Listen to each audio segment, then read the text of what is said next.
In it, we got a glimpse of the new QPA, Quinn Perkins and Association, with Quinn taking over Olivia's OPA. Its first case, locating a missing American scholar in a country with ties to Islamic terrorism, reunited the gang with their former boss as the subject turned out to be a kidnapped CIA operative. While Jake advocated killing the hostage before he starts talking and convinced Mellie to authorize her strike, Olivia went behind their backs and extorted the country's ambassador by threatening to kill his child until he agreed to free the hostage. Olivia proceeded to put Mellie in her place. "You do not ignore me. I'm right always. And there is only us," Olivia told her menacingly, with Mellie ultimately pledging her loyalty. In the episode, Olivia also tested the loyalty of Vice President Cyrus Bean, who almost took the bait but eventually resisted the temptation to go against the president in order to further his own agenda. On the romance front, there was no trace of Fitz in the premiere, though he is not expected to be MIA for long, and Olivia ended her casual hookups with Jake. In an interview with Deadline, Bellamy, who plays Mellie Grant, talks about that final scene between Olivia and Mellie, in which Olivia asserts her dominance, what's ahead for their union, and from Mellie as a woman in power and a single woman in the White House, will she ally with Jake when Fitz will be back in more. Deadline, let's start from the end. It seemed that Mellie was starting to forge her own path, make her own decisions, and then she was dressed down by Olivia. Is this how her presidency will be? Will Mellie be able to do anything her way, or everything will be dictated by Olivia? I think it's going to be an interesting season in terms of who has the power. Olivia, of course, has all the power for good, because she's a staff member in the White House, but also the power for evil, because she's got B-613 under her control. But Mellie has great hopes and sees a future that they can build together and sees history right there. They can touch it, the two of them, together. But there is so much that Mellie does not know about what Olivia has done and what Olivia is doing, and so, as much as I know that Mellie wants them to be a team, I can only imagine that the road will become more and more divided, and the stakes between them higher and higher, because they're sitting on a big tub of kerosene, and it's just like one match away from an absolutely incendiary situation. Does Mellie want them to be a team? Absolutely. Does she want to go about that by giving Olivia her way all the time? Not at all. She's a strong, empowered woman, and she wants to do what's best for the country. But I also think she'll come to trust Olivia less and less as we go along, and she finds out more and more about where Olivia's morality is these days.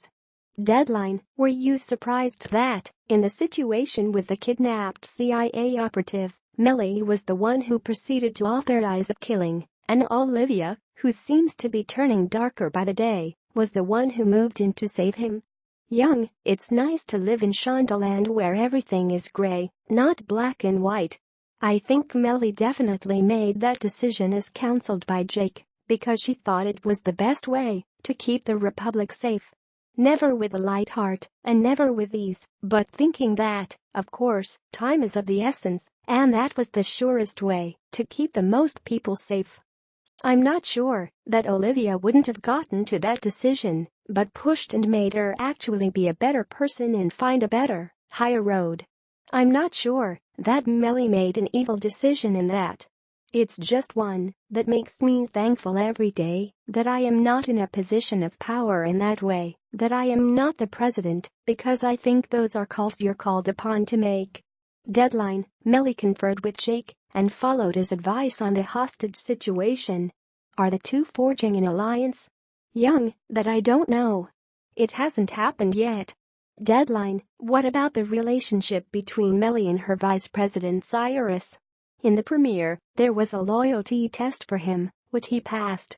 Are the two of them good, or will there be more friction going forward? If there's one thing Mellie knows, is that you can't trust Cyrus.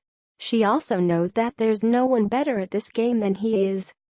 He's a beast, he's a monster, but he's her monster.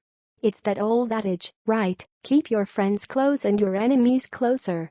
She will never underestimate Cyrus, but will always be grateful for him being on the team and will always be endeavoring to keep him on the team.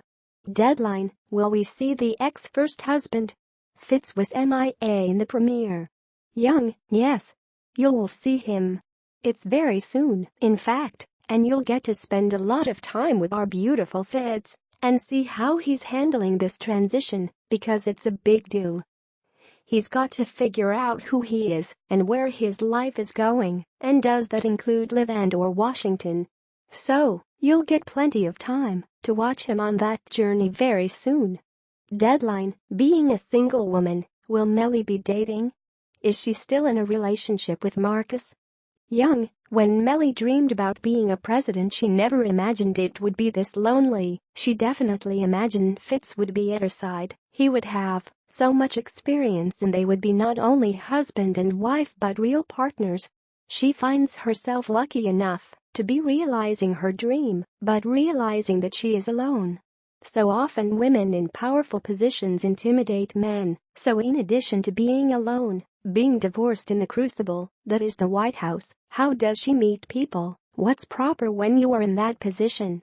It was very different when we saw Fitz having a revolving door there for a while of girls coming and going from the White House that Abby had to oversee. That's nothing a woman in power can pull off. Definitely her connection to Marcus is still there, and I think when souls connect that deeply, it never goes away regardless of circumstances. I want to imagine that they will try and find a way to be companions again.